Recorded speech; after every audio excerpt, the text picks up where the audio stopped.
Oke, silakan menggambar sambil saya mengecek kehadiran dan mengisi presensi di portal ya.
Ada yang udah selesai?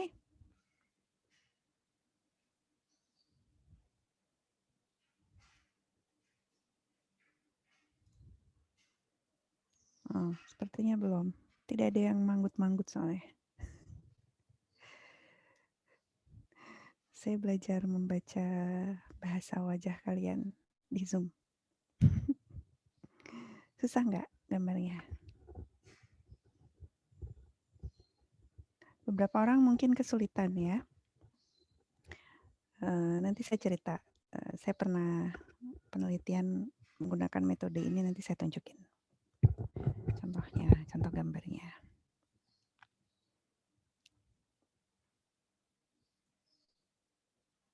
Oke, sambil kalian gambar, mungkin saya cerita. Oke, gambar. Kenapa saya minta gambar? Ya, selain untuk pemanasan ya, sebelum masuk ke materi. Satu, dari sisi sayanya, ini bisa menjadi evaluasi juga untuk saya gitu ya. Karena saya sebagai dosen juga nggak mau cuma jadi dosen yang nuntut kalian harus belajar ini, kalian harus belajar itu gitu ya. Tapi saya juga ingin tahu kondisi kalian sebenarnya seperti apa sih gitu ya. Dari gambar dan cerita itu biasanya membantu saya untuk menangkap apa yang kalian rasakan gitu ya. Terutama karena PJJ ini memang buat sebagian besar orang itu sulit. Tahun lalu saya lakukan ini dan memang banyak yang intinya komplain atau mengeluh ya. Cuma kan kita udah setahun, jadi saya pengen lihat apakah kondisinya masih sama atau mungkin ada sebagian yang sudah bisa menerima mungkin. Seperti di kelas sebelah kemarin ada yang sudah bisa membuat gambar timbangan seimbang, katanya sudah mulai bisa membalancekan antara tugas-tugas dan waktu untuk melakukan kegiatan pribadinya gitu ya. Mudah-mudahan sih seperti itu, tapi orang kan beda-beda ya. Jadi kalau misalnya ada yang sudah bisa seperti itu alhamdulillah, tapi mungkin ada beberapa yang masih mungkin kesulitan gitu ya. Mudah-mudahan dari gambaran kalian saya bisa mendapat gambaran itu, satu dari sisi saya, dua dari sisi kalian juga. Biasanya di kondisi yang sulit ini kita bisa membuat kita depresi, stres, cemas gitu ya. Kalau itu tidak dikeluarkan, itu bisa menjadi penyakit kepikiran kita dan mengaruh ke kesehatan kita gitu ya. Jadi penting untuk kalian untuk punya teman untuk cerita ya. Mau orang tua, sahabat, keluarga, atau kalau udah parah mungkin bisa tenaga profesional atau dosen PA, atau mau cerita ke saya juga bisa gitu ya. Ini hanya salah satu contoh media di mana kalian bisa menyalurkan apa yang kalian pendam di hati dan pikiran kalian, bisa dalam bentuk gambar, bisa dalam bentuk tulisan. Tapi saya pernah dengar bahwa yang lebih efektif daripada menulis dan menggambar adalah sebenarnya langsung bercerita gitu ya. Boleh cari teman yang sama. Kalian tidak sendiri. Banyak kok teman-teman lain yang juga mungkin merasakan rasa atau kesulitan yang sama dengan kalian ya. Oke, ada yang mau sharing? Mungkin sebentar, 4 menit sebelum 14.30. Ada yang mau bercerita atau sharing gambar, atau kalau nggak mau sharing gambar mungkin sharing ceritanya juga boleh. Ada? Nggak? Ya? Mau cerita? Nggak ada? Belum mau cerita? Mungkin saya boleh Bu, sedikit Bu. Boleh. Siapa? Kevin ya? Panggilnya siapa? Nata? Malikul Bu. Oh, Malik. Oke, sorry. Ya. Oh ya, sorry. Malik, silakan. Kalau saya di sini menggambar kurang lebih kegiatan saya sehari-hari ya Bu ya. Di Boleh sini dilihatin saya gambarnya? jelek Bu, tapi Bu. Nggak apa-apa. Yang lain juga mungkin Uh, sama ya. Kan bukan lomba menggambar. Itu cuma media untuk izin ya Bu, membantu. Ya, gambar apa itu sebentar. Maliko? Nah ini Laptop Bu, itu ada saya, ya. di sini ada saya, di sini ada saya Bu. Nah Oke. ini maksudnya kegiatan saya sehari-hari mungkin sedikit monoton ya Bu ya. Mungkin dari di sini belajar, ada komputer, menulis, terus main musik, habis main musik Nah, olahraga, terus ya. itu tidur, ke kamar mandi, terus pintu ini maksudnya pintu rumah Bu, keluar misal main atau ketemu sosialisasi sama teman-teman. Mungkin seperti Oke. itu Bu kegiatan saya selama PJJ. Oke. Terima kasih. Berarti oke, makasih Maliko udah share. Berarti selain belajar tetap bisa melakukan kegiatan pribadi ya. Betul, eee, Bu. menjalankan hobi, olahraga, main gitu ya.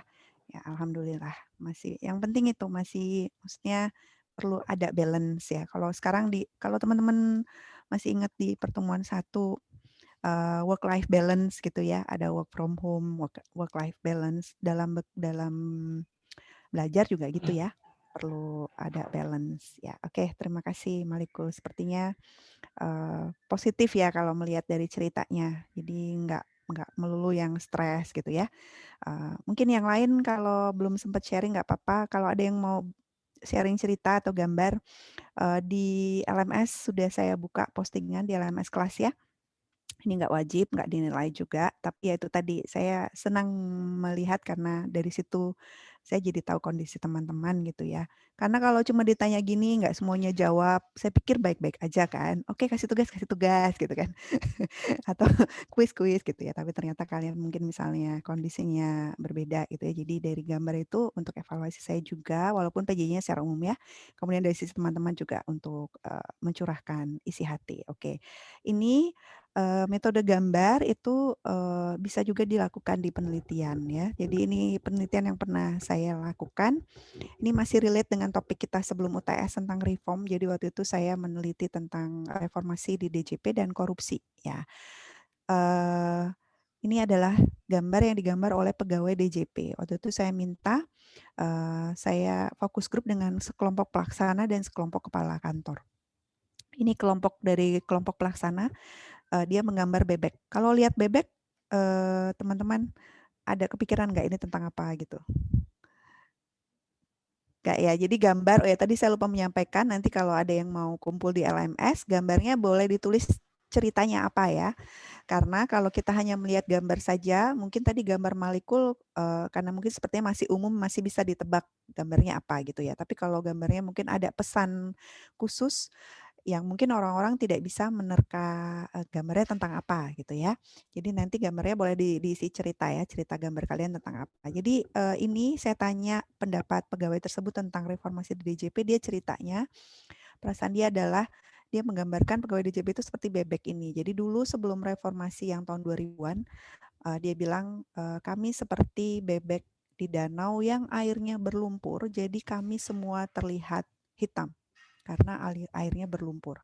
Tapi dengan adanya reformasi di DJP, air danaunya menjadi bersih, jadi bebek yang putih kelihatan putih. Yang tadinya berlumpur kelihatan putih, tapi bebek yang hitam itu tetap ada. Dan itu perubahan itu terjadi sangat tergantung sama bebek yang di depan yang pakai mahkota gitu. Ceritanya dia seperti itu. Ceritanya ini ya, gambarnya powerful sekali. Kalian bisa menangkap maknanya ya. Dulu sebelum reformasi terkait dengan korupsi, itu korupsinya sistemik. Yang dia bilang airnya berlumpur, sampai yang putih, sebenarnya putih, tapi karena terpaksa, karena kondisi atau posisi, mereka jadi terpaksa melakukan. Jadi semua jadi berlumpur juga. Tapi dengan ada reformasi itu bisa mengubah air yang berlumpur itu jadi bersih, jadi yang tadi yang putih memang kelihatan putih gitu. Tapi korupsi itu tidak bisa hilang persen, tetap ada tadi bebek-bebek hitam itu. Cuma reform itu mengurangi dari korupsinya yang tadinya banyak sistemik jadi individual gitu. Itu kesimpulan dari penelitian saya dan perubahan itu sangat tergantung dari pemimpin ya yang kita pelajari di manajemen perubahan ya sebagai role model ya. Jadi mudah-mudahan kalian ingat gambar ini nanti kalau udah kerja dimanapun kalian ditempatkan ya, di Kementerian Keuangan, di DJP atau di tempat lain, jadilah bebek-bebek putih itu ya, dan tetap jaga airnya supaya tetap bersih, oke?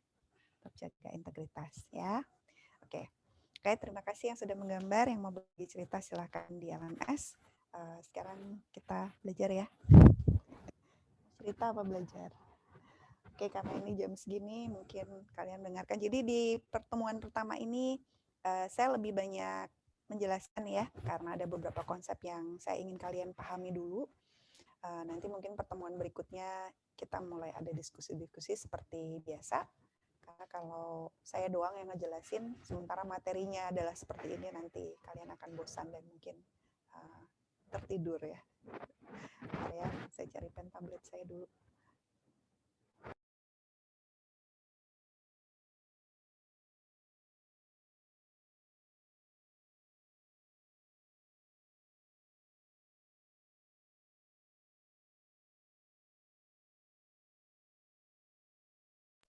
Oke, pernah cerita mungkin ya, saya dengerin dengerin ulang video saya sendiri tertidur mendengar suara saya.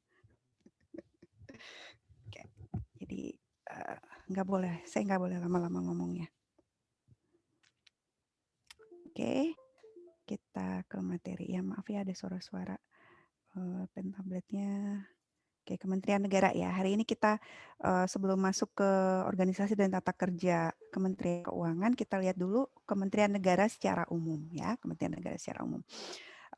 Mungkin kalian boleh tulis di kolom chat ya ketika mendengar kata kementerian, kementerian apa yang kalian ingat selain Kementerian Keuangan ya, selain Kementerian Keuangan. Boleh yang diingat sebanyak-banyaknya, kementerian apa yang diingat sebelum kita ke, materi. Ini dia bunyi-bunyi kenapa ya? Oke.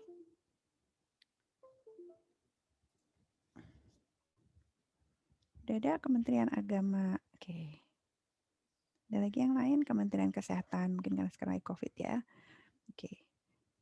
Ya, DJPB, ya kalau DJPB, DJKN, DJPPR itu bagian dari kementerian ya. Nanti kita belajar direktorat-direktoratnya. Oke, ada Kemendagri, BUMN.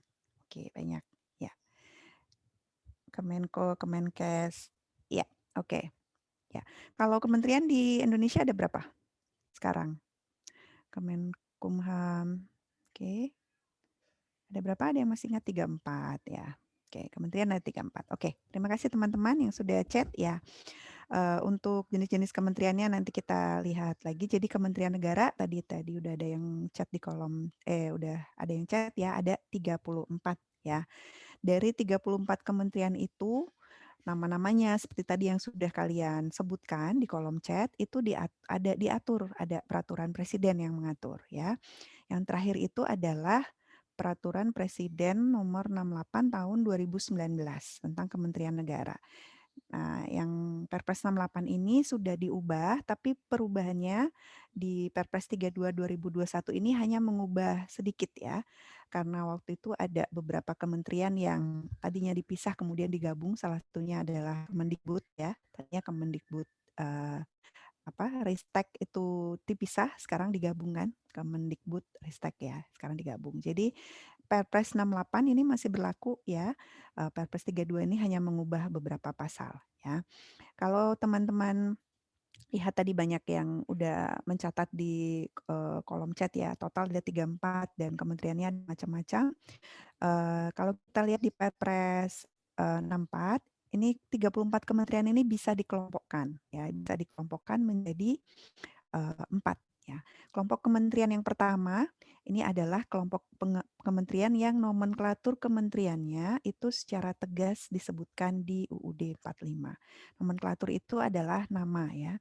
Yang nama kementerian ini misalnya Kementerian Keuangan itu namanya nama Kementerian Keuangan itu berarti nomenklatur. Kantor Pelayanan Pajak Pratama Denpasar Barat misalnya itu adalah nomenklatur ya. Jadi nomenklatur itu nama ya. Jadi Kementerian kelompok 1 ini nomenklatur kementeriannya sudah disebutkan secara tegas di UUD 45. Ada yang tahu nggak apa? Mungkin ada yang sudah baca atau ada yang sudah baca PPT atau yang hafal dengan isi UUD. Kementerian apa yang nama kementeriannya itu disebutkan? Oke, ada di kolom chat. Bentar ya. Ya, ya, betul Rahman ya. Jadi Kemendagri, Dalam Negeri, Kemlu, Luar Negeri, dan Pertahanan. Ya, ini adalah Kementerian Kelompok 1. Jadi nama kementeriannya sudah disebutkan secara tegas di UUD 45. Kemudian ada Kementerian Kelompok 2. Kalau kelompok 2 ini yang disebutkan di UUD 45 itu adalah ruang lingkupnya. Jadi bukan namanya tapi ruang lingkupnya. Misalnya di UUD ada fakir miskin dan anak terlantar dipelihara oleh negara. Itu berarti ruang lingkupnya adalah sosial ya. Tapi Kementerian Sosial itu tidak disebut nomenklaturnya secara tegas seperti ini. Ya, cuma ruang lingkup urusannya disebutkan di UUD 45. Ya, kelompok 2 ini ada banyak ya termasuk Kementerian Keuangan, Kementerian Agama, Kesehatan yang tadi teman-teman sebutkan di kolom chat, Kemendikbud kecuali Kemenko ya. Kemenko itu kelompok sendiri ya. Jadi selain 3 ini yang masuk di sini adalah yang ruang lingkupnya diatur. Misalnya juga ada ayat salah satu pasal yang bilang misalnya negara berkewajiban menyediakan sarana prasarana kesehatan yang memadai, misalnya itu berarti ruang lingkup kesehatan gitu ya, tapi tidak spesifik diatur oh Kementerian Kesehatan gitu ya. Jadi ini ruang lingkupnya. Kelompok 3 ini adalah kementerian yang mengurus urusan pemerintahan yang baik nomenklatur maupun ruang lingkupnya itu tidak disebutkan di UUD 45. Tapi kementerian-kementerian ini diperlukan untuk menajamkan, mengkoordinasikan maupun menyelaraskan program-program pemerintah. Misalnya apa? Misalnya contohnya eh, negara itu seperti suatu organisasi ya. Mungkin organisasi yang kalian waktu PKL lihat mungkin banyak yang di KPP. Di KPP ada bagian umum kan? Bagian umum tuh menjalankan tugas koordinasi dan dukungan administratif kesekretariatan gitu ya. Jadi di setiap organisasi di swasta juga ada kan bagian umum atau general affair gitu ya. Di suatu negara pemerintahan juga perlu ada fungsi itu ya, fungsi yang melakukan koordinasi dan dukungan administrasi tapi belum masuk di nomenklaturnya nggak diatur di UUD, ruang lingkupnya juga tidak diatur di UUD, tapi ini diperlukan untuk apa? Untuk koordinasi dan sinkronisasi misalnya. Jadi bisa dibentuk Kementerian Sekretariat Negara. Itu contohnya ya. Contoh lainnya misalnya di kementerian-kementerian ini kan ada pegawainya kan, ada ASN ya. Kalau amanah di Undang-Undang ASN itu kan ASN itu perlu pengadaannya, perlu ditingkatkan kompetensinya dan lain sebagainya. Berarti perlu dikelola ya, perlu dikelola. ASN sebegian banyaknya itu perlu dikelola tapi belum masuk ruang lingkupnya di sini dan di sini, maka dibentuk Kementerian Pendayagunaan Aparatur Negara dan Reformasi Birokrasi misalnya atau Kemenpan RB. Itu ya, itu contohnya ya. Jadi kementerian kelompok ini nomenklatur dan ruang lingkupnya tidak diatur di UUD tapi diperlukan untuk menajamkan program pemerintah atau untuk mengkoordinasikan atau mensinkronisasi. Ini terkait dengan sinkronisasi program ya. Kalau kementerian koordinator ini adalah sinkronisasi dan koordinasi urusan antar kementerian. Ya, kalau ini sinkronisasi koordinasi program pemerintah. Jadi antara kementerian satu dan lain itu kan kalau kementerian tidak hanya melaksanakan kebijakan tapi juga mereka membuat kebijakan ya. Kemungkinan ada mungkin kementerian yang antara kebijakan satu dan lainnya mungkin saling bertolak belakang atau tidak sinkron maka perlu ada yang menyinkronkan yaitu tugas dari kementerian koordinator. Jadi secara umum gitu ya. Jadi yang 34 menteri tadi itu bisa dikelompok-kelompokkan ya. Bisa jelas ya? Kita lanjut ya. Oh, ini di slide selanjutnya ada eh, kementerian mana saja yang masuk kelompok mana ya. Jadi ini Kemenko-nya ada 4. Kemudian kelompok 1 tadi sudah disebutkan oleh Rahman ya, dalam negeri, luar negeri, dan pertahanan. Kemudian kelompok 2 ini yang ruang lingkupnya yang ada di Undang-Undang Dasar, bukan nomenklaturnya. Termasuk di sini ada Kementerian Keuangan, Kesehatan, Agama, Pendidikan, Kebudayaan yang tadi teman-teman sebutkan. Kemudian kelompok 3 tadi yang saya ceritakan ya, nomenklatur dan ruang lingkupnya tidak ada di UUD tapi mereka diperlukan untuk menajamkan, untuk mengkoordinasikan, untuk menyinkronkan program pemerintah ya termasuk tadi yang contoh saya Kemenpan RB, ya Sekretariat Negara. Kemudian juga kalau ini misalnya teman-teman mungkin familiar dengan Renstra ya, kalau di organisasi namanya Renstra. Kalau di pemerintahan itu perlu juga dibuat renstra, ya ada apa RPJMN ya, rencana pembangunan jangka menengah atau rencana pembangunan jangka panjang ya. Negara juga perlu bikin renstra ya. Masing-masing kementerian punya renstra, tapi perlu ada kementerian khusus yang mengoordinasikan renstra dari masing-masing kementerian tersebut agar bisa dibuat renstra untuk negara ini gitu ya. Nah, itu makanya dibentuk Kementerian Perencanaan Pembangunan Nasional atau Bappenas ya. Jadi ketika masing-masing kementerian bikin renstra ya eh, pejabat yang ada di masing-masing kementerian yang bertanggung jawab untuk membuat Renstra ini akan berkoordinasi dengan Bappenas. Jadi tujuannya ini ya, koordinasi dan sinkronisasi program pemerintah ya. Yang lainnya juga kurang lebih seperti itu. Saya contohkan beberapa ya, itu kelompok 3. Kemudian itu pembagiannya kalau teman-teman ingat prinsip organisasi yang kita pelajari di pertemuan pertama, ya waktu itu kita belajar teorinya ya. Implementasinya akan kita lihat hari ini dan di minggu-minggu berikutnya. Jadi tujuan organizing atau pengorganisasian itu kalau teman-teman masih ingat slide ini adalah untuk membagi pekerjaan ya kan. Membagi pekerjaan ke dalam pekerjaan dan departemen tertentu, mengoordinasikan ini ya, tadi ada fungsi koordinasi, kemudian diklaster menjadi beberapa unit. Nanti teman-teman akan lihat di kementerian itu nanti pekerjaannya akan dibagi ke departemen-departemen, kemudian nanti teman-teman lihat juga di susunan organisasi bahwa akan ditetapkan garis wewenang secara formal. Ya, jadi tugas presiden menyelenggarakan urusan pemerintahan dibantu oleh menteri ya urusan pemerintahannya kan ada banyak. Nah, itu dibagi-bagi ya, dibagi-bagi ke kementerian-kementerian ini. Jadi masing-masing kementerian itu punya tugas ya, punya tugas. Secara umum untuk kementerian kelompok 1, 2, dan 3 mereka punya tugas yang sama, yaitu menyelenggarakan urusan tertentu dalam pemerintahan untuk membantu presiden. Menteri tugasnya membantu presiden kan ya, menyelenggarakan pemerintahan negara. Jadi tugasnya sama, menyelenggarakan urusan tertentu. Tapi nanti yang membedakan adalah urusan tertentunya ini apa. Ini akan sesuai dengan bidangnya masing-masing. Misalnya kalau pendidikan, kebudayaan, riset teknologi itu akan di bidang itu ya. Kementerian Agama di bidang agama, Kementerian Keuangan di bidang keuangan negara dan seterusnya ya. Jadi tugas secara umum sama, yang membedakan adalah bidangnya ini, urusan tertentunya ini yang membedakan ya. Itu secara umum tugas untuk kementerian kelompok 1, 2, 3.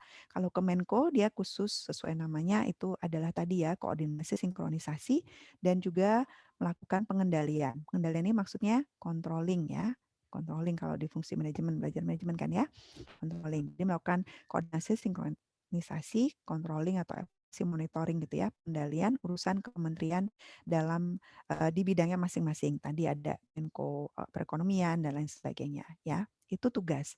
Kalau teman-teman lihat tugas ini kan besar ya cakupannya, menyelenggarakan urusan tertentu. Mungkin pertanyaan berikutnya adalah urusan apa yang diselenggarakan gitu.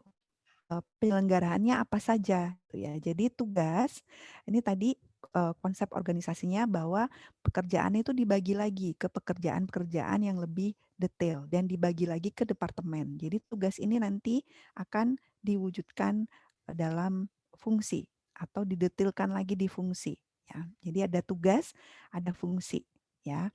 Tadi tugasnya menyelenggarakan urusan pemerintahan. Untuk menyelenggarakan tugas itu, maka kementerian akan melakukan fungsi-fungsi ini. Ini nggak perlu dihafal ya, tapi nanti toh bisa dilihat ya, ujiannya juga open book dan tidak perlu dihafal supaya tidak memberatkan kalian, pikiran kalian ya.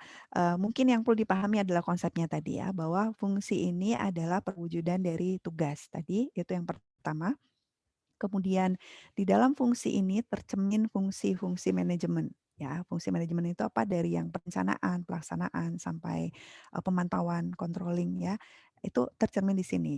Contohnya kalau kita lihat di sini, jadi di sini ada perumusan, ada penetapan ya dari fungsi perencanaannya. Kemudian ada pelaksanaan ya.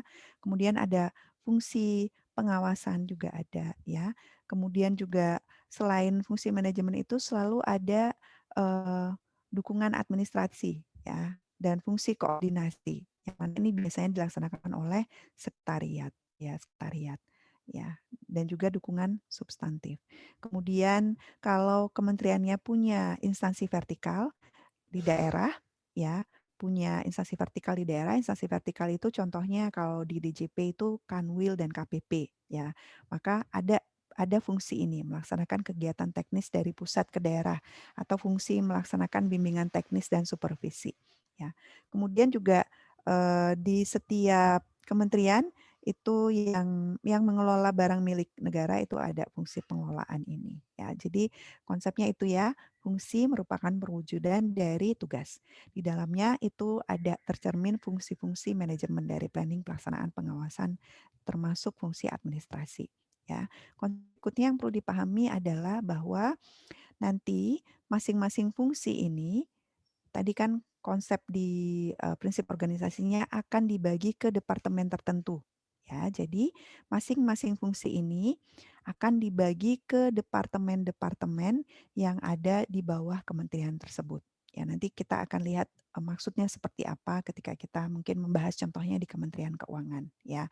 Jadi fungsi-fungsi ini akan dilaksanakan oleh unit-unit di bawah kementerian tersebut. Jadi dari fungsi ini akan tercermin susunan organisasi. Ya, fungsi ya contohnya ini, fungsi administrasi nanti akan dilaksanakan oleh sekretariat jenderal di kementerian tersebut.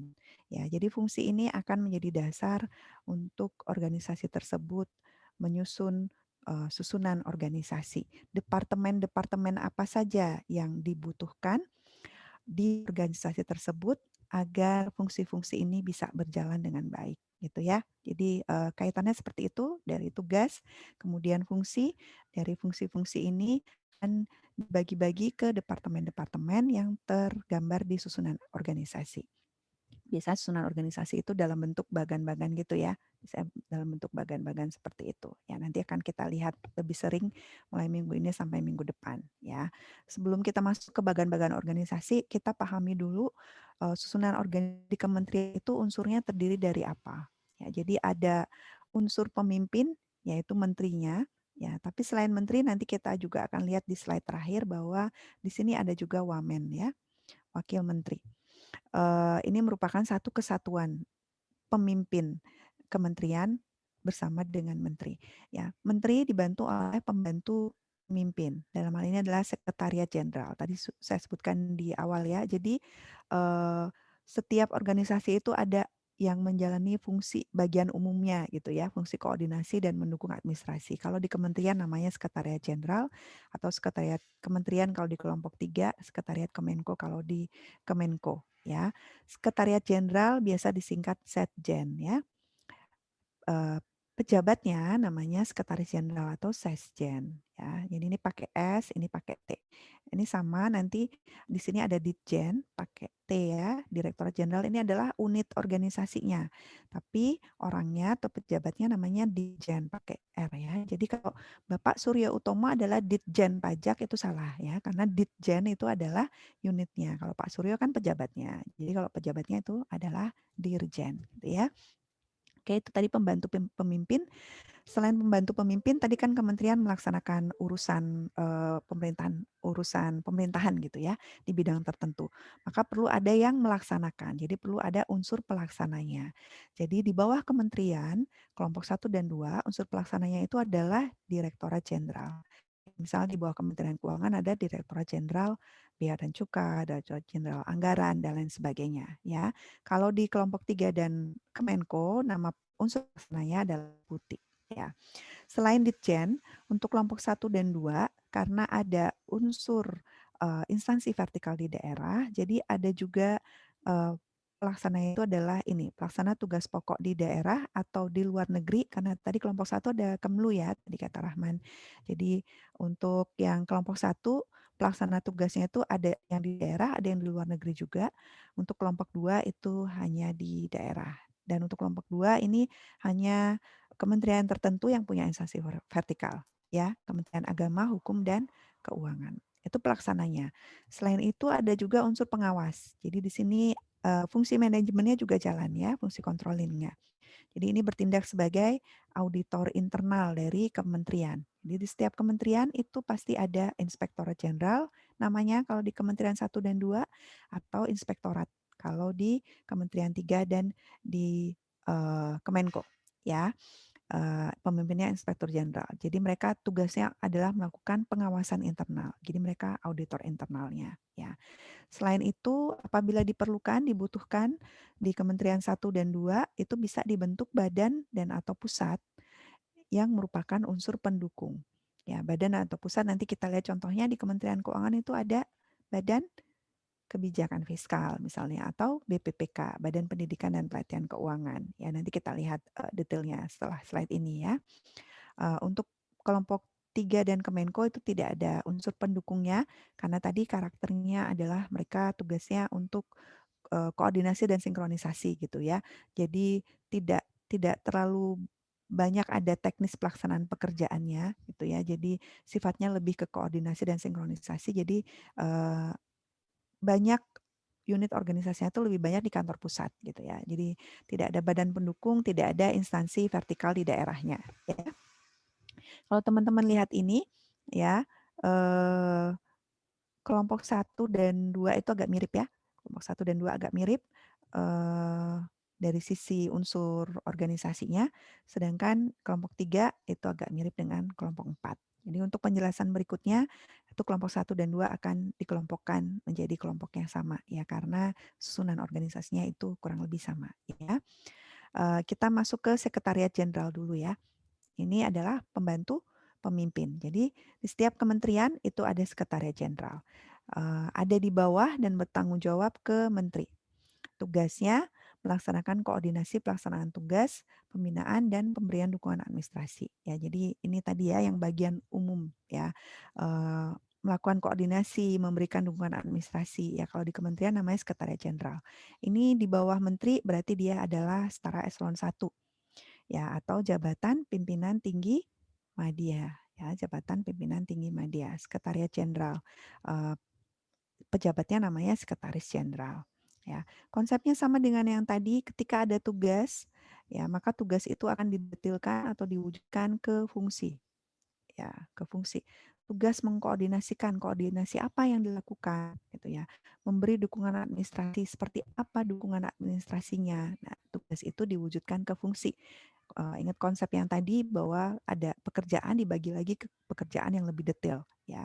Jadi fungsi dari sekretariat jenderal itu ini ya, koordinasi kegiatan, koordinasi penyusunan rencana, program, memberi dukungan administrasi terkait TU, kepegawaian, keuangan dan lain sebagainya, eh, terkait dengan penataan organisasi dan tata laksana, terkait penyusunan undang-undang, terkait pengelolaan BMN dan fungsi lain.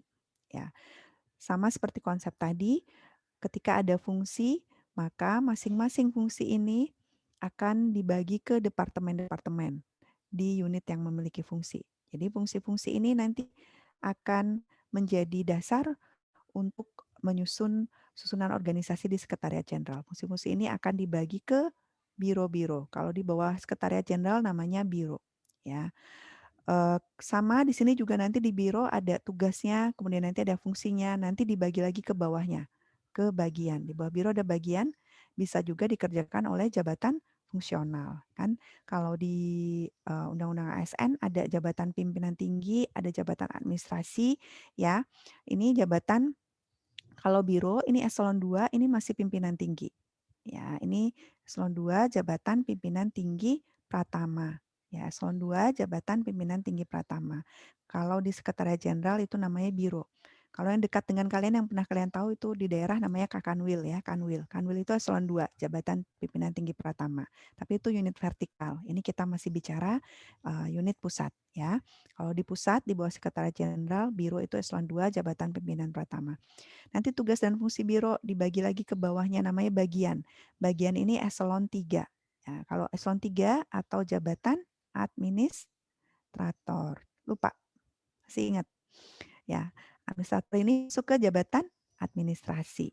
Ya, nanti dibagi lagi ke bawahnya tugas-tugasnya ke subbagian. Di bawah bagian itu subbagian. Ini eselon 4 atau jabatan pengawas. Ya, ini jabatan administrasi ya, pengawas administrator itu jabatan administrasi. Ini jabatan pimpinan tinggi. Ini di sini ada kemungkinan bisa jadi tugas-tugasnya dikerjakan oleh jabatan fungsional juga gitu ya. Jadi ini implementasi dari apa yang kita pelajari ketika kita belajar tentang materi aparatur sipil negara ada jabatan-jabatannya gitu ya. Inilah dia jabatan-jabatannya ya, contoh-contohnya. Itu ya. Secara umum seperti itu. Jadi di Perpres ini diatur susunannya seperti apa, kemudian juga diatur jumlah maksimalnya berapa, ya. Masing-masing sekretariat itu misalnya di sini maksimal 7 biro, nanti masing-masing biro maksimal berapa bagian, masing-masing bagian nanti berapa subbagian, itu diatur semua di Perpres, diatur di Perpres, ya. Itu untuk sekretariat jenderal. Unsur pembantu pemimpin. Tadi ada unsur pelaksana. Unsur pelaksana di kementerian adalah Direktorat Jenderal. Ini di bawah dan bertanggung jawab ke menteri. Jadi ini juga eselon 1. Ya sama ini JPT Madya juga ya. Tapi, nama bagian-bagian di bawahnya itu berbeda ya. Kalau tadi di bawah Sekretariat Jenderal adalah biro, maka kalau di bawah Direktorat Jenderal itu namanya direktorat. Jadi direktorat ini eselon 2, ini JPT Pratama ya. Kemudian di bawah direktorat itu ada subdirektorat, ini eselon 3 atau administrator. Di bawah subdirektorat ada seksi, ini eselon 4 atau pengawas. Ya. Selalu ada fungsi sekretariat. Kalau sekretariat namanya bagian, eselon 3-nya, eselon 4-nya namanya subbagian. Ya, di sini juga bisa ada jabatan fungsional, gitu ya. Konsepnya sama dengan yang tadi, ada tugas. Kalau Direktorat Jenderal, karena mereka adalah unsur pelaksana, jadi mereka tugasnya adalah merumuskan dan melaksanakan kebijakan di bidangnya. Nanti kita lihat contohnya di Kementerian Keuangan, ya. Misalnya kalau di Kementerian Keuangan berarti bidangnya keuangan negara. Nanti masing-masing direktorat jenderal itu ada banyak kan, ada pajak, anggaran, dan lain sebagainya, berarti bidangnya adalah di bidang pajak, di bidang bea cukai, dan lain sebagainya, gitu ya. Kemudian tugas ini diwujudkan ke fungsi-fungsi, ya, ke fungsi-fungsi. Jadi ini lebih detail lagi.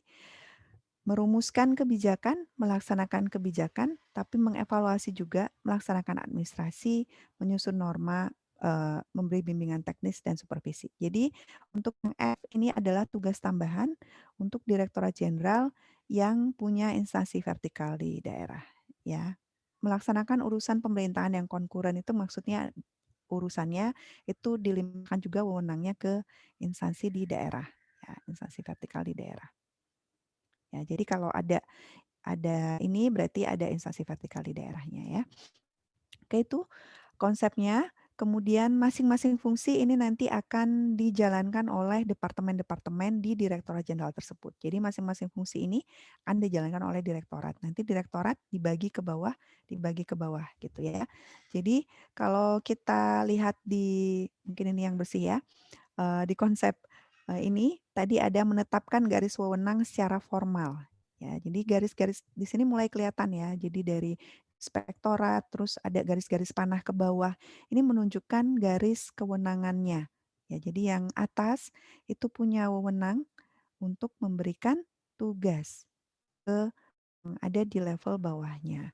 Kemudian yang level bawah itu punya tanggung jawab untuk laporkan tugas yang diberikan oleh level atasnya. Jadi itu perwujudan dari konsep organisasi ini ya, menetapkan garis wewenang, memberi tugas dan tanggung jawab. Ya, jadi implementasinya di struktur organisasi adalah seperti itu ya.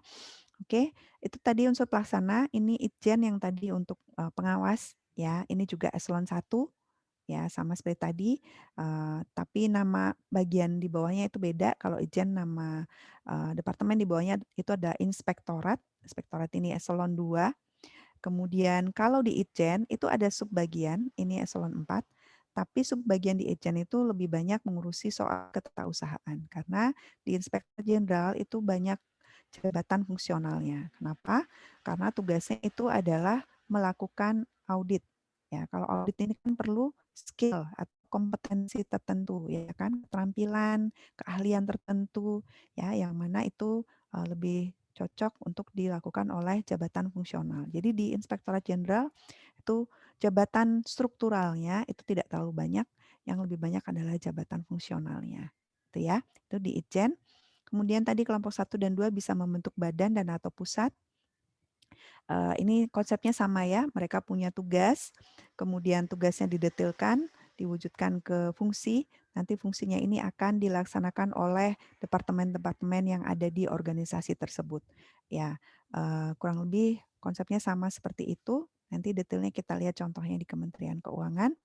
Kemudian tadi ada unsur pelaksana itu tidak hanya Direktorat Jenderal untuk yang Kementerian 1 dan 2, tapi juga ada instansi vertikal. Ini adalah unsur pelaksana tugas pokok di daerah.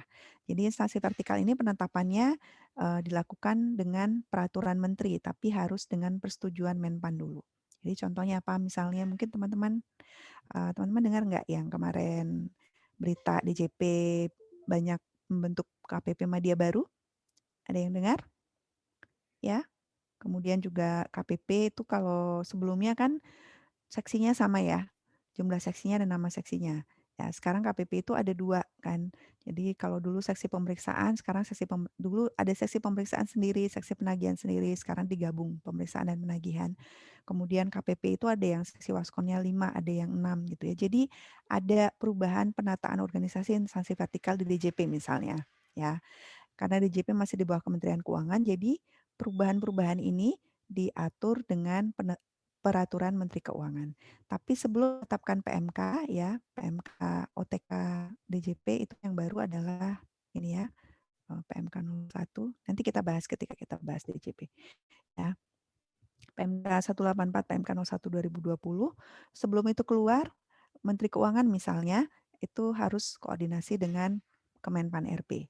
Ya, harus koordinasi dengan Kemenpan RB. Misalnya kalau DJP bilang mau menambah madya gitu ya. Misalnya Kemenpan RB-nya bilang, oke, nambah madya, tapi jumlah total KPB tidak boleh berubah.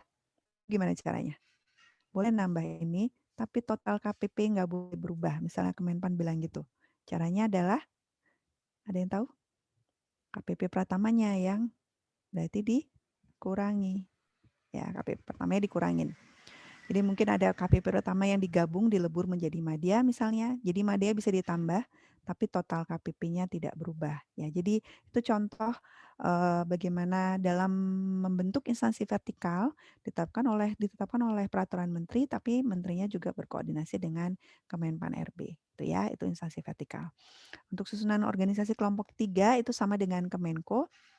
Ya, jadi ada sekretariat, ini konsepnya sama ya, tugasnya koordinasi dan dukungan administrasi.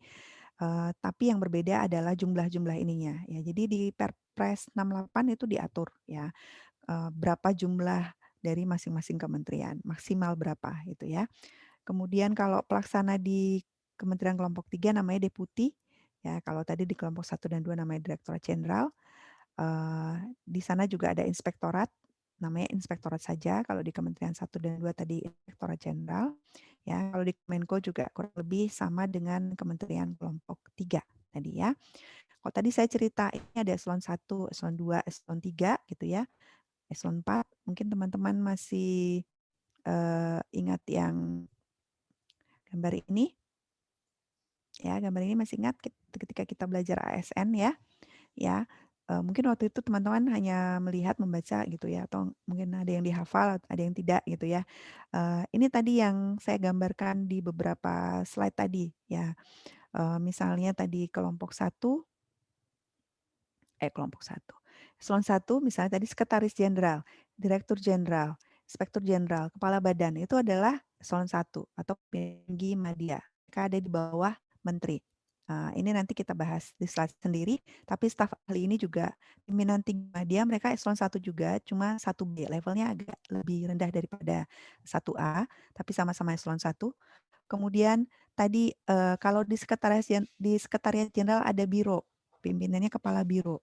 Di bawah Direktorat Jenderal ada direktur. Ya, di bawah badan nanti ada kepala pusat. Di bawah Inspektur Jenderal ada inspektur dan lain sebagainya.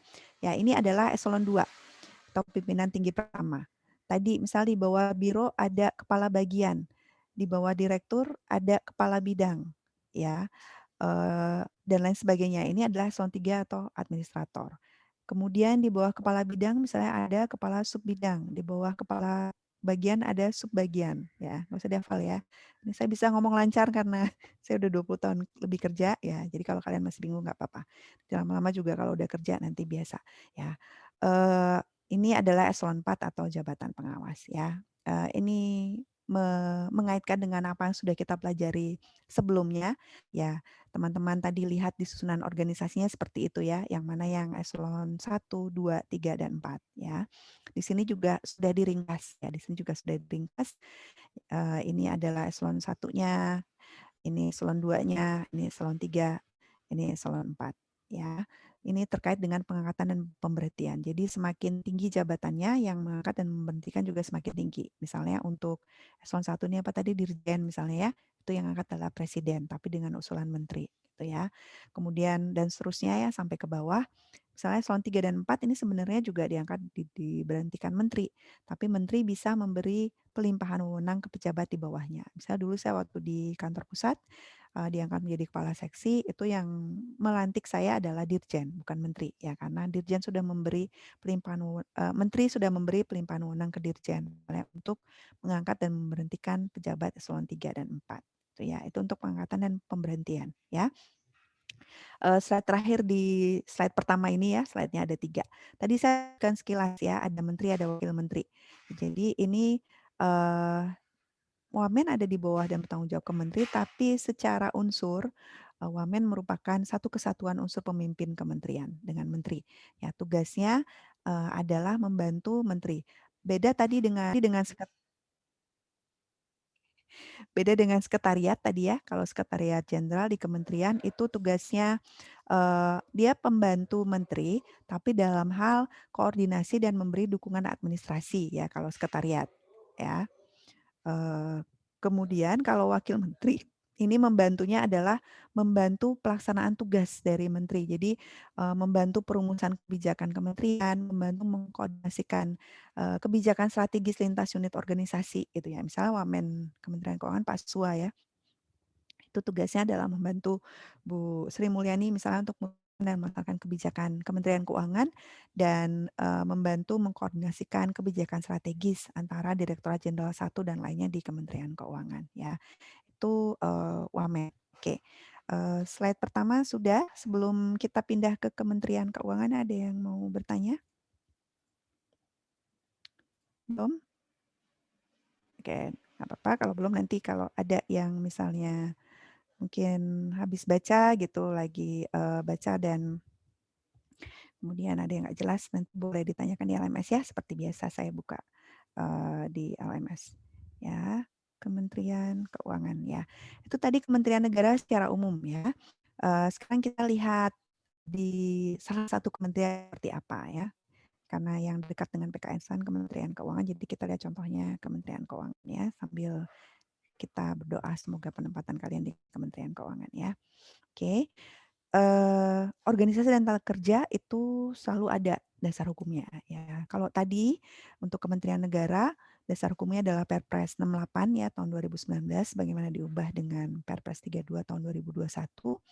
Untuk Kementerian Keuangan itu ada lagi Perpres tersendiri yang mengatur khusus Kementerian Keuangan yaitu Perpres 57 tahun 2020. Ini semua aturannya ada di LMS ya. Di LMS di menu jurusan ya. Di luar bukan di menu kelas ya, di menu jurusan pajak. Kecuali yang ini, PMK 217 ini tidak bisa saya upload karena filenya besar. Ya, jadi PMK 217 saya kasih tautannya aja ya, saya kasih linknya. Nanti kalian upload sendiri dari linknya itu karena kegedean nggak bisa masuk ke LMS. Jadi untuk PMK 217 isinya OTK. OTK itu di dalamnya ada struktur ya, kemudian atau susunan organisasi ya. Kemudian di dalamnya ada TUSI tadi, tugas dan fungsi. Tapi itu detail banget ya. Jadi misalnya Kementerian Keuangan itu kan tadi ada Setjen, ada Direktorat Jenderal banyak, ada badan, ada pusat. Nanti di bawah Setjen itu ada biro apa, di bawah biro itu ada bagian apa, di bawahnya ada subbag apa, dan masing-masing itu didetailkan tusinya. Ya, nanti di DJP beda lagi, di DJPC beda lagi. Ini mungkin ribuan halaman kali ini ada. Makanya filenya jadi gede ya. Tapi mulai minggu depan kita akan membahas itu ya. Di sabar ya. Nanti kita akan bahas PMK yang tebal itu ya. Itu PMK 217 sudah diubah, sudah diubah. Eh, tapi yang diubah hanya beberapa pasal. Ya, yang diubah beberapa pasal. Jadi PMK 217-nya tetap masih ya. Kalau yang tahun lalu itu mungkin pertama kali mereka mendengar bahwa kemungkinan lulusan STAN itu tidak ditempatkan di Kementerian Keuangan, jadi mereka sangat terguncang ya kakak tingkat kalian. Mungkin kalian juga mungkin rasa cemas itu ada gitu ya, tapi mungkin karena udah tahu duluan gitu ya. Eh, tap, jadi waktu itu komplain mereka adalah kenapa kami tetap belajar ini Bu gitu ya. Komplain mereka itu, ya kenapa kami tetap belajar OTK Kementerian Keuangan? Karena memang awalnya kalian disiapkan untuk ke situ ya, dan tapi karena rensranya itu berubahnya di tengah jalan gitu, dan kami juga tidak bisa memastikan nanti kalian penempatan di mana karena itu kebijakan dari kementerian gitu ya. Jadi ini tetap yang diberikan adalah materi Kementerian Keuangan. Tapi untuk memberi gambaran ya, untuk memberi gambaran ke kalian, jadi paling tidak kalian nanti ketika kalian ditempatkan, ya mudah-mudahan masih bisa ditempatkan di Kementerian Keuangan ya. Jadi kalian mendapat gambaran bahwa, oh ternyata di kementerian itu seperti ini tugasnya, seperti ini fungsinya, seperti ini, ada unsur sekretariatnya, ada unsur pelaksana dan lain sebagainya. Nanti kalian bisa bandingkan. Kalau misalnya tidak di Kementerian Keuangan, tapi kalau di Kementerian Keuangan kan lebih mudah lagi, oh iya ya, kemarin waktu di OTK belajar ini gitu ya. Jadi eee, saya paham isi hati kalian ya, tapi ya seperti itu karena kami juga mau cari informasinya, eee, juga tidak dapat gitu ya, nanti penempatannya di mana karena itu wewenang dari biro ya, dari atas ya, karena kita masih ada di bawah Kementerian Keuangan gitu ya. Jadi mohon bersabar kalau, ini materinya masih Kementerian Keuangan, tapi berpikir positif saja ya sambil kita bahas nih, berdoa mudah-mudahan penempatannya sesuai harapan kalian gitu ya. Tetap berpikir positif. Nah, kakak kelas kalian masih ada yang di Kementerian Keuangan kan penempatannya ya? Oke, ya itu kementerian, kita masuk Kementerian Keuangan ini sama ya, prinsipnya dengan yang tadi. Jadi menteri itu berada di bawah bertanggung jawab ke presiden. Menteri mana saja ya. Ini kebetulan yang dibahas Kementerian Keuangan. Dipimpin oleh Menteri Keuangan, dapat dibantu oleh Wamen, dan tadi ya Wamen dan Menteri Keuangan itu merupakan satu kesatuan pemimpin. Tugasnya tadi secara umum adalah menyelenggarakan urusan pemerintahan ya di bidang tertentu. Tadi kalau yang tadi masih tertentu, tapi ini karena sudah mulai spesifik ke Kementerian Keuangan, itu mulai didetilkan bahwa bidangnya itu adalah bidang keuangan negara. Nah, kalau kalian baca PMK, OTK kementerian lain, maka ini bidangnya sesuai dengan bidang di mana sesuai tugas pokok kementerian tersebut gitu ya. Yang mana tugasnya untuk membantu presiden ya. Sama seperti tadi, tugas ini akan diwujudkan atau didetilkan ke fungsi-fungsi ya. Fungsi ini ada pencerminan dari fungsi manajemen ya, ada planning, ada pelaksanaan, ada controlling atau monitoring atau pengawasan, dan fungsi-fungsi ini nanti akan dibagi pekerjaannya ke departemen-departemen di kementerian tersebut. Ya, misalnya ini contohnya untuk Kementerian Keuangan, tadi kalau tugasnya hanya menyebutkan menyelenggarakan urusan pemerintahan di bidang keuangan negara. Urusan pemerintahan apa yang diselenggarakan, bidang keuangan negara apa yang dimaksud, nah itu didetilkan atau diwujudkan di fungsi. Kita akan lihat bahwa urusan penyelenggaraan negaranya itu adalah yang ini ya, dan bidang-bidangnya itu bisa dilihat di sini. Jadi bidang keuangan negara itu ini, penganggaran, penerimaan bukan pajak, pajak, bea cukai, perbendaharaan negara, kekayaan negara, perimbangan keuangan. Itu ya. Tugasnya tadi tidak hanya melaksanakan kebijakan, tapi juga merumuskan, menetapkan ya, selain melaksanakan kebijakan di bidang masing-masing ya. Jadi kalau melihat fungsi ini, nanti tadi saya bilang bahwa fungsi ini akan dikerjakan oleh departemen tertentu di kementerian tersebut. Menurut kalian ini nanti akan dikerjakan oleh apa? Dan ini akan menjadi dasar untuk membuat susunan organisasi kementerian. Nanti fungsi ini secara umum dikerjakan oleh unsur yang mana? Di bawah kementerian. Unsur Sekretariat Bu. sekretariat. Sekretariat apa yang lain? Yang lain ada yang berpendapat sama atau berbeda? Direktorat. Direktorat apa direktorat jenderal? Direktorat jenderal ya, Ditjen. Jadi di bawah kementerian itu direktorat jenderal, di bawah direktorat jenderal baru direktorat ya. Direktorat jenderal ini eselon 1, direktorat ini eselon 2 ya. Kenapa ini bukan sekretariat? Karena ini terkait dengan tugas pokok kementerian tersebut. Ya, tugas pokoknya tadi kan mengelola, menyelenggarakan urusan pemerintahan di bidang keuangan negara, yang mana keuangan negaranya didetailkan di sini kan. Jadi ini adalah tugas pokok dari Kementerian Keuangan, ya, yang mana tugas pokok ini dilaksanakan oleh unsur pelaksana. Unsur pelaksananya adalah Ditjen. Jadi nanti ini, fungsi ini akan dibagi ke Ditjen-Ditjen, Direktorat Jenderal di bawah Kementerian Keuangan. Tapi ini kan fungsinya besar ya, penganggaran, penerimaan negara dan lain sebagainya. Jadi tidak bisa dilaksanakan hanya oleh satu ditjen. Makanya dibentuk beberapa ditjen. Ya, mungkin di kementerian lain juga ada sama ya, di Kementerian Dalam Negeri, Luar Negeri, di Kemendikbud dan lain sebagainya. Di dalamnya ada fungsi yang merupakan tugas pokok kementerian, kemudian fungsi tersebut akan dibagi ke ditjennya. Ditjennya ini berapa dibentuk itu akan sesuai dengan kebutuhannya, sesuai fungsi yang di sini. Jadi kalau lihat di sini berarti nanti akan ada Ditjen Anggaran membahas untuk megang ini. Nah, misalnya ada Ditjen Bea Cukai untuk mengelola ini, Ditjen Pajak untuk mengelola ini, Ditjen DJPPR atau Ditjen Pembiayaan Risiko Keuangan Negara untuk mengelola ini dan lain dan terusnya. Nanti kita bahas detailnya minggu-minggu depan ya. Itu ya tadi yang konsep yang saya sebutkan bahwa fungsi itu akan dibagi ke departemen bawah kementerian tersebut atau nanti kalau ini merupakan Direktorat Jenderal, maka fungsi ini akan dibagi ke departemen di bawah Direktorat Jenderal tersebut. Ya, intinya fungsi dibagi ke departemen di bawah organisasi tersebut. Ya, itu untuk fungsi yang pertama. Fungsi Kementerian Keuangan yang kedua, merumuskan dan memberi rekomendasi kebijakan fiskal dan sektor keuangan. Nah, kalau yang ini, fungsi ini nanti akan dikerjakan oleh apa? Di bawah Kementerian Keuangan. BKF, Bu. Yes, BKF, Badan Kebijakan Fiskal ya. Kemudian ada fungsi koordinasi pelaksanaan tugas, pemberian dukungan administrasi. Nah, ini baru dilakukan oleh Setjen ya. Ya, dukungan administrasi, koordinasi itu Setjen. Untuk pengelolaan BMN ini dilakukan oleh hampir semua unit karena di semua unit ada BMN. Kemudian fungsi pengawasan pelaksanaan tugas. Ini fungsi pengawasan dilakukan oleh siapa nanti? Fungsi pengawasan? Inspektorat. Yes, Ditjen. Inspektorat Jenderal. Kalau di Kementerian Keuangan masuk kelompok 1 namanya Inspektorat Jenderal ya. Nanti di bawah Itjen baru nanti ada Inspektorat ya, Inspektorat. Jadi Itjen itu eselon 1, Inspektorat eselon 2 gitu ya. Kemudian lanjut lagi. Pelaksanaan bimbingan teknis dan supervisi. Ya, nanti ini akan dilakukan oleh Direktorat Jenderal yang punya instansi vertikal di daerah. Ya, instansi vertikal. Ya. Kemudian pelaksanaan kegiatan teknis pusat ke daerah ini juga ya.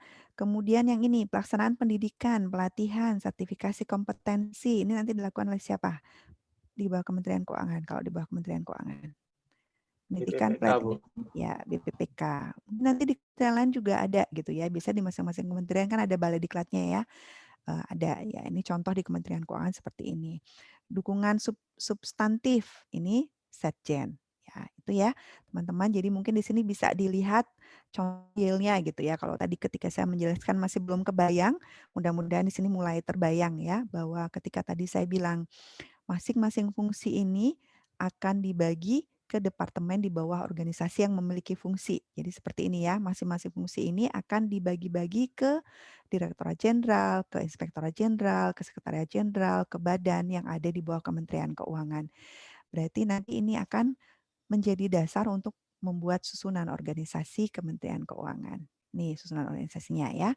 Nanti di slide yang saya bagi yang ada di teman-teman, ini masih sekretaris ya di slide teman-teman. Itu diganti ya. Karena sekretaris ini kan tadi pejabatnya ya. Yang betul adalah sekretariat ya, sekretariat jenderal. Jadi ada sekretaris jenderal, ada direktorat jenderal sesuai dengan bidang-bidangnya tadi ya. Ini bidang-bidangnya. Kemudian ada Inspektorat Jenderal. Inspektorat Jenderal ini yang pengawas, kemudian ada badan. Ya, badan ini yang pendukung. Ya, tadi kenapa perlu pendukung? Ini sesuai dengan kebutuhan ya. Misalnya tadi di masing-masing sekretariat di dan lain sebagainya ada pegawainya kan yang perlu dikembangkan kompetensinya. Kalau mengembangkan kompetensi itu kan berarti ikut diklat, perlu ada pengajar khususnya gitu ya. Yang mungkin resource atau sumber dayanya itu terbatas di Direktorat Jenderal masing-masing. Jadi dipandang perlu membentuk badan untuk melakukan hal tersebut. Nanti kita bahas detail ketika kita bahas badan ya. Selain Setjen, Ditjen, Itjen, badan, di kementerian juga boleh ada staf ahli ya. Kalau di Perpres 68 itu jumlahnya maksimal 5 staf ahli. Nanti kita lihat di slide khusus ya. Setelah ini tugasnya apa staf ahli ini ya. Tapi untuk Kementerian Keuangan itu sahlinya lebih banyak ya, staf ahlinya lebih banyak ada 9 ya. Nanti, pertanyaan saya ini buat PR, tapi PR-nya nggak susah ya, nggak usah dikumpulkan. Nanti kalian boleh baca Perpres 68 ya, 2009, coba cari pasal, ya nanti dikontrol F, cari pasal yang mengatur mengapa Kementerian Keuangan itu susunan organisasinya jumlah-jumlahnya boleh beda dari yang ada di Perpres 68. Ya, contohnya ini, di Perpres 68 Sahli itu maksimal 5 di masing-masing kementerian, tapi di Kementerian Keuangan ada 9 ya. Dan juga nanti kalau teman-teman lihat di sini misalnya ketika kita bicara Sekretariat Jenderal, tadi kalau ada yang ingat di Kementerian Negara secara umum, biro di Setjen itu maksimal 7, tapi di Kementerian Keuangan ada 8 maksimal. Nanti juga ketika kita bahas Ditjen ya, sama ya, di kementerian lain itu lebih sedikit nggak 8. Tapi di Kementerian Keuangan itu ada yang 8, ada yang seperti DJP itu 15. Pertanyaan saya, mengapa di Kementerian Keuangan bisa berbeda? Ya, nanti kalian cari pasal di Perpres 68 tahun 2019 ya, supaya kalian membuka juga Perpresnya ya. Oke, nggak usah dikumpul. Buat kalian cari aja, nanti minggu depan nanti saya tanya ya. Nanti kalian kasih tahu saya jawabannya ya. Kenapa di Kementerian Keuangan itu bisa berbeda gitu jumlah maksimal bironya, jumlah maksimal sahlinya dan lain sebagainya ya. Oke, itu eh, secara umum. Nah, untuk detailnya ini tidak akan saya bahas detail hari ini karena mulai minggu depan dan minggu-minggu depannya lagi kita akan bahas detailnya. Tapi ini untuk pengenalan aja ya. Jadi misalnya Sekretariat Jenderal nih eselon 1 tadi udah dibahas ya. Fungsinya tugasnya untuk koordinasi dan pembinaan administrasi. Tugas ini diwujudkan atau didetailkan di fungsi. Ya, nanti fungsinya masing-masing fungsi ini akan menjadi dasar untuk membentuk susunan organisasi atau struktur organisasi. Jadi masing-masing fungsi ini nanti akan dikerjakan oleh departemen yang ada di Sekretariat Jenderal. Ya, masing-masing Sekretariat Jenderal ini nanti ada bironya, masing-masing biro nanti ada jabatan fungsional, bagian dan lain sebagainya. Ini sama seperti yang saya jelaskan tadi ketika menjelaskan Kementerian Negara ya, tapi ini lebih detail ke Kementerian Keuangan ya. Terus Sekretariat Jenderal untuk Direktorat Jenderal atau unsur pelaksana ini tugasnya menyelenggarakan perumusan dan pelaksanaan kebijakan sama ketika tadi saya menjelaskan Ditjen di Kementerian Negara, cuma ini bedanya adalah bidangnya. Bidangnya dia mulai spesifik ya, di bidang keuangan negara tapi khusus terkait dengan anggaran kalau anggaran. Kemudian tugasnya ini diwujudkan ke fungsi. Ini tidak perlu dihafal ya, mungkin kalian eh, ini mungkin walaupun PJJ banyak tugas dan kalian mungkin susah memahami melalui online seperti ini, tapi ada bagusnya juga sih. Nanti ujian kalian tidak perlu menghafal seperti kakak tingkat kalian ya. Karena bisa lihat kan, ya, itu salah satu keuntungannya ya, yang perlu dimanfaatkan ya. Ini tidak perlu dihafal, yang penting tadi konsepnya paham ya. Fungsi ini perwujudan dari tugas, kemudian fungsi ini nanti akan dibagi ke departemen-departemen yang ada di organisasi ini. Jadi untuk Direktorat Jenderal, Bu ini banyak banget sih, ya nggak usah dihafal. Yang penting diingat adalah ini sama fungsi ini di masing-masing Ditjen, ya. Ada fungsi perumusan kebijakan, pelaksanaan kebijakan, penyusunan norma, bimbingan teknis dan lain sebagainya. Jadi kata kerja, oh, oke walaupun perumusan itu adalah kata benda, maksudnya fungsi yang di depannya ini sama, yang membedakan adalah bidangnya gitu ya. Jadi cara mempelajari nanti seperti itu ya. Kalau anggaran itu bidangnya ya anggaran. Kalau pajak nanti ya yang di belakang ini adalah pajak gitu ya, tapi fungsinya sama. Nah, fungsi-fungsi ini akan didetailkan ke susunan organisasi seperti ini. Ya, ini secara umum sama semua ya. Ini Direktorat Jenderal Pajak yang membedakan adalah bidangnya dan juga maksimal direktoratnya berapa. Maksimal direktoratnya berapa ini taunya dari mana? Ini ada di Perpres, tapi setiap aturan itu dibuat itu melalui kajian. Ya, jadi sudah ada kajiannya dari pengalaman di masa lalu, dari perencanaan atau forecasting kebutuhan ke depan. Dari kajian-kajian tersebut kemudian bisa dihitung maksimal dengan beban kerja seperti ini, dengan histori dan rencana ke depan seperti ini. Maksimal DJP itu direktoratnya berapa? Maksimal DJBC itu direktoratnya berapa? Itu dituangkan ke Perpres dan itu menjadi pedoman ya.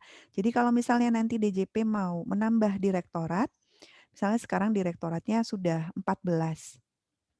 Misalnya mau nambah 2 lagi, itu nggak bisa, karena maksimal 15. Ya, jadi hanya boleh nambah satu. Kemarin itu ada, mungkin nanti saya cerita banyak ketika kita bahas DJP ya, ketika menambah Direktorat Informasi Perpajakan, ya, ini bisa nambah tapi dan mau bikin Direktorat Transformasi Informasi Komunikasi, ya, ini akhirnya bisa dibuat, tapi TIK ini akhirnya meleburkan 2 direktorat sebelumnya, ya. Ini kalian, nggak usah ingat ya, nanti saya jelaskan detailnya ketika membahas DJP. Ya tadinya ada Direktorat Transformasi Teknologi Komunikasi Informasi dan Teknologi Informasi Perpajakan.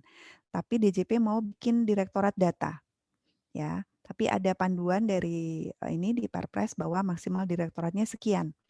Jadi kalau nambah, berarti nanti jadi lebih.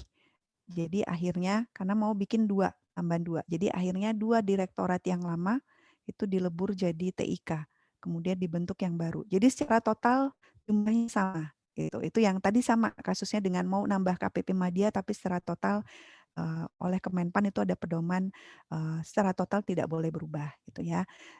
Jadi itu ya pedoman ini ada untuk dipedomani ketika melakukan penataan organisasi tidak boleh lebih dari itu, tapi ini muncul ada kajiannya gitu ya. Jadi yang membedakan jadi untuk Direktorat Jenderal secara umum fungsinya sama, yang membedakan adalah bidangnya. Kemudian strukturnya juga nama-namanya sama ya, ada sekretariat, ada direktorat. Yang membedakan adalah jumlah-jumlahnya ini ya, maksimal berapa ya. Ini untuk BC beda bidangnya dan itu kan beda jumlahnya kan. Ya, kemudian untuk Perben bidangnya beda, jumlahnya juga beda, tapi susunan ini ada direktorat, ini ada sekjen, di bawahnya ada bagian, itu sama ya. Oke, itu Direktorat Jenderal sama, nanti kita bahas detailnya minggu-minggu berikutnya. Jadi di sini hanya pengenalan saja dulu. Kemudian untuk Inspektorat Jenderal ini sama dengan yang tadi di Kementerian Negara, melakukan pengawasan internal. Fungsinya ini, nanti fungsi ini dikerjakan oleh inspektorat-inspektorat yang ada di Inspektorat Jenderal tersebut. Ya, ini kebanyakan isinya adalah jabatan fungsional. Jabatan strukturalnya hanya ada di sekretariat, sama di sini ada subbag ketatausahaan. Ya, subbagian ketatausahaan. Oke, itu Itjen. Kemudian tadi ada yang menyebut BKF, BPPK, itu adalah badan. Ya, kalau badan, di badan itu eselon 1, eselon 2-nya adalah pusat. Jadi di bawah badan itu adalah pusat. Di bawah BKF itu ada beberapa pusat. Di bawah BPPK itu ada pusat juga, namanya Pusdiklat. Ya, nanti ada Pusdiklat macam-macam. Nanti kita akan pelajari di minggu-minggu berikutnya, ya. Selain pusat yang ada di sini di bawah badan, ada juga pusat yang dia merupakan suatu unit organisasi ya. Kalau pusat yang di bawah BPPK ini kan Pusdiklat ya, atau di bawah BKF ada juga pusat, tapi dia merupakan bagian dari organisasi BPK atau BKF gitu ya. Nah, ini ada pusat yang dia ada struktur organisasinya sendiri ya. Ini juga merupakan unsur pendukung. Ya, kalau di Kementerian Keuangan itu ada 3 saat ini, yaitu Pusintek, Pusat Pembinaan Profesi Keuangan, dan Pusat Analisis dan Harmonisasi Kebijakan. Ini sesuai kebutuhan ya. Di Perpres 68 tentang Kementerian Negara itu disebutkan dapat bentuk badan dan atau pusat sebagai unsur tadi pendukung. Ya, tadi kenapa perlu ini pendukung, karena ini sifatnya tadi seperti saya jelaskan ya, misalnya untuk badan itu perlu karena misalnya untuk mengelola kompetensi pegawai gitu ya, memberi rekomendasi kebijakan fiskal, yang mana itu perlu keahlian khusus ya dibentuk badan. Pusat juga demikian, ini sifatnya lebih lebih teknis biasanya ya, misalnya Kemenkeu itu didorong ke arah digitalisasi ya, maka ini peranannya penting ya, pusat Pusintek ya. Kemudian juga ada pusat analisis harmonisasi, dan ini pembinaan profesi keuangan ini untuk akuntan, aktuaris seperti itu ya. Nanti kita bahas detailnya di minggu-minggu berikutnya. Selain Ditjen ada instansi vertikal ya, tadi kita sudah bahas sekilas. Tapi untuk menunjukkan bahwa untuk Kementerian Keuangan yang punya instansi vertikal hanya 4 Direktorat Jenderal ini saja ya. Di DJP itu ada KPP ya, Kantor Pelayanan Pajak. Di JPC itu ada KPPBC ya, kalau di BC ya, Kantor Pelayanan Pajak dan juga Kantor Pelayanan Bea dan Cukai ya, KPBC. BC ya. Di DJPB ada KPPN ya, Kantor Pembendaharaan dan Kas Negara. Kemudian di Ditjen Kekayaan Negara ada kantor lelang ya. Nanti kita bahas detailnya minggu-minggu berikutnya ya. Jadi kalau kita lihat tadi kita gabungkan ke dalam suatu bagan, ya tadi ada menteri, ada wamen, ada itjen yang menjadi pengawas, ada sekretariat jenderal yang jadi pembantu pemimpin, ada ahli, nanti kita lihat ahli fungsinya apa. Kemudian ini unsur pelaksananya ada Ditjen, ya Direktorat Jenderal ya, ini eselon 1. Kalau direktorat saja itu di bawah Direktorat Jenderal. Kemudian ada pendukungnya, Badan Pendidikan. Nah, untuk pusat, ini kenapa ada garis kuning? Ya, pusat ini bertanggung jawab dan ada di bawah menteri, tapi mereka levelnya agak sedikit di bawah badan dan ditjen dan lain sebagainya secara eselon ya. Mereka bertanggung jawab ke menterinya itu melalui sekretariat jenderal. Jadi pembinaannya itu ada di sekretariat jenderal. Ya, makanya ada garis kuning ke sana. Ya, bertanggung jawab ke menterinya melalui sekretariat jenderal. Itu pusat. Ya, ini pejabat-pejabatnya. Ya, ini yang terbaru. Tapi ada sebelumnya ada mutasi ya. Jadi di Kementerian Keuangan sudah ada mutasi antara eselon 1. Jadi contohnya Pak Andin ini dulu Direktur Perbendaharaan tapi sekarang Kepala BPPK. Pak Heru ini dulu Dirjen BC, Sekretaris Jenderal. Pak Hadianto dulu Sekretaris Jenderal, sekarang Dirjen Pembendaharaan dan lain sebagainya ya. Kebanyakan ini sudah mutasi antar unit eselon 1 ya. Ada pertanyaan nggak di situ sebelum kita ke slide terakhir?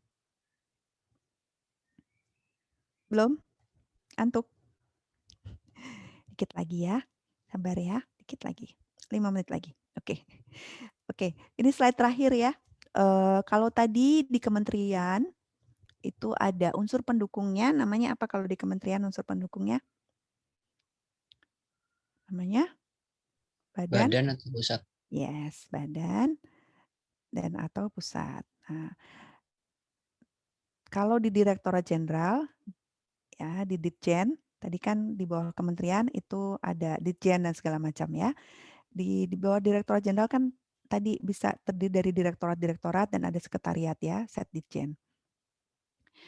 Nah, ini kalau mereka di Ditjennya itu perlu unsur pendukung, maka bisa dibentuk UPT atau Unit Pelaksana Teknis ya atau UPT. Ini secara umum dulu pengenalan, nanti akan kita bahas detailnya, tapi yang familiar di teman-teman mungkin adalah KLIP ya. KLIP pernah dengar kan? Kling pajak. Ya, ini Kantor Layanan Informasi Pengaduan DJP. Ini adalah contoh UPT yang dimiliki DJP. Ya, fungsinya untuk memberi dukungan teknis operasional atau tugas teknis penunjang di Kementerian Keuangan. Saya kenapa dibentuk KLIP?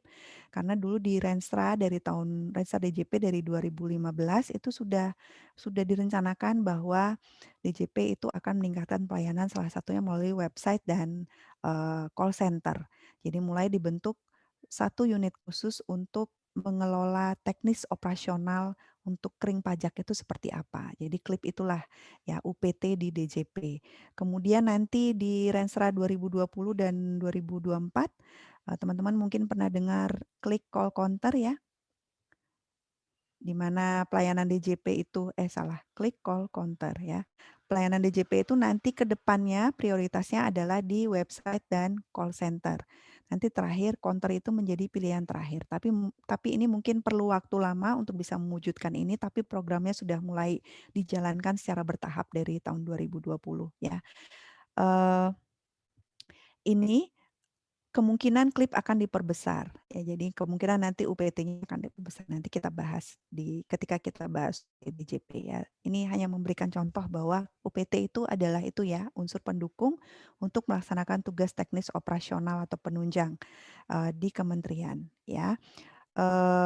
Jadi yang punya UPT itu adalah ini ya, BC, Pajak, BPPK. Kalau BPPK itu UPT-nya adalah Balai Diklat yang ada di daerah ya. Mungkin teman-teman ada ya yang di Makassar, aja, di mana lagi? Bali, ya ada Balai Diklatnya ya. Itu UPT di BPPK ya. Oke, mungkin terakhir staf ahli ya. Staf ahli ini eselon 1 juga, eselon 1. Ya, tapi mereka tidak punya struktur organisasi seperti tadi Ditjen Pajak itu di bawahnya ada direktorat, di bawahnya ada Kanwil, ada KPP dan lain sebagainya. Staf ahli ini tidak punya susunan organisasi seperti itu, mereka hanya orang gitu ya, pejabat, tapi di bawahnya mereka punya tim yang membantu mereka melakukan tugasnya adalah memberi rekomendasi. Ya. Jadi tugas staf ahli ini membuat kajian ya, meneliti gitu ya, supaya mereka bisa memberi rekomendasi strategis ke menteri. Di Kementerian Keuangan ada beberapa staf ahli, ini sesuai bidang-bidangnya. Yang pajak ada 3, ya khusus pajak. Ini membantu Dirjen Pajak, memberi rekomendasi terkait perpajakan. Dan juga ada staf ahli lainnya. Ya nanti teman-teman bisa lihat, baca di sini ya, tugasnya apa. Jadi masing-masing sahli atau staf ahli punya tugas memberi rekomendasi sesuai bidangnya. Bidangnya ini biasanya sama namanya, sama dengan namanya. Selain itu mereka juga membantu direktur jenderal tertentu sesuai dengan bidangnya, gitu ya. Ada beberapa sahli, ada yang kenal nggak? Ada yang ingat nggak sama ini? Mungkin ada yang dikenal dari sini, sahlinya? Lupa. Pak Sudarto, Bu, mungkin. Iya.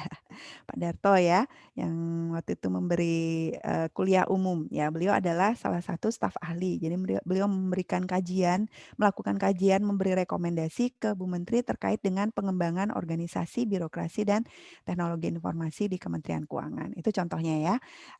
Dan staf ahli lainnya itu sesuai dengan bidang tugasnya. Ya, selain staf ahli ada staf khusus. Ini eselon 1 juga, tapi bedanya dengan staf ahli, kalau staf ahli ini tugasnya memberi rekomendasi isu strategis. Ya, rekomendasi isu strategis di Kementerian Keuangan. Kalau staf khusus ini ditunjuk sesuai dengan kebutuhan dan berdasarkan penugasan dari menteri. Ya, staf khusus ya, sesuai kebutuhan dan penugasan dari menteri.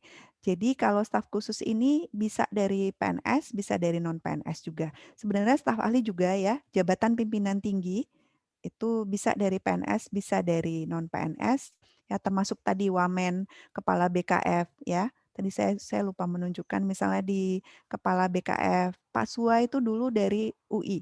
Kepala BKF yang sekarang juga eh, saya lupa namanya. Siapa nama kepala BKF yang sekarang? Febrio Nathan Ya, Pacaribu. Pak Febrio itu juga dari UI. Jadi masuknya itu lewat open recruitment ya. Jadi jabatan pimpinan tinggi itu bisa PNS bisa non PNS ya. Staf khusus juga seperti itu. Bedanya dengan Sahli adalah staf khusus ini melakukan tugas khusus ya, tugas khusus yang bukan merupakan tugas pokok dari Kementerian Keuangan sesuai penugasan dari menteri. Jadi ada penugasan khusus dari menteri ya. Ada yang familiar nggak di sini jabatannya? Ini adalah staf khusus yang sekarang ada di Kementerian Keuangan. Ada mungkin ini sering lihat, sering baca? Pak Yes. Justinus, Bu. Ya, ini Pak Justinus. Ya, Pak Justinus. Kemudian juga misalnya ya, contohnya misalnya ini, mungkin kalau ini kelihatan ya, komunikasi strategis itu beda dengan sahli-sahli yang lain ya. Yang lain belum ada komunikasi strategis. Tapi ini ada IT. Bedanya apa dengan Pak Darto tadi? Pak Darto kan juga ada teknologi informasi ya. Bedanya tadi kalau staf ahli dia memberi rekomendasi ya, beliau memberi rekomendasi strategis ya. Tapi kalau staf khusus ini sesuai penugasan. Jadi eh, di staf khusus ini memang orang yang dipandang punya kemampuan atau keahlian di bidang itu. Jadi staf khusus sekarang itu adalah misalnya untuk IT ini adalah Pak Bobi. Pak Bobi ini adalah memang ahli IT. Yang saya tahu, saya pernah rapat dengan beliau ya. Misalnya di DJP lagi dibangun Cortex, ya ini kan teknis banget ya membangun sistem Cortex ini. Nah, Pak Bobi ini ditempatkan, diberi penugasan misalnya oleh Bu Menteri untuk mengawal atau menjadi penasehat atau pengarah di tim Cortex ini. Jadi tim Cortex di DJP itu rapat setiap minggu dengan Pak Bobi untuk membahas pengembangan Cortex itu karena sifatnya teknis gitu ya. Jadi penugasan seperti itu. Jadi staf khusus itu penugasan khusus dari menteri ya. Itu contoh salah satu ya. Mungkin Pak Bobi juga tugasnya yang lain ada juga sih. Tapi yang saya tahu karena berdasarkan interaksi saya dengan beliau, misalnya contohnya itu ya. Sedangkan Sahli misalnya Pak Darto tadi, walaupun beliau juga terkait dengan organisasi dan IT, tapi tugasnya melakukan kajian dan rekomendasi. Sedangkan staf khusus ini adalah melaksanakan penugasan khusus dari menteri. Itu ya.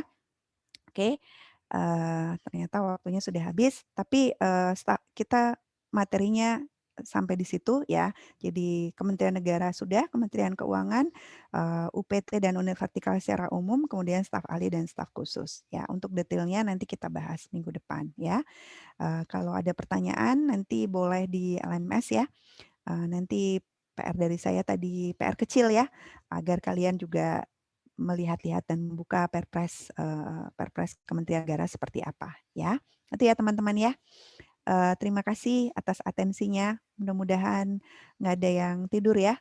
Kalaupun ngantuk atau tidur juga nggak apa-apa. Alhamdulillah, rezeki kalian berarti.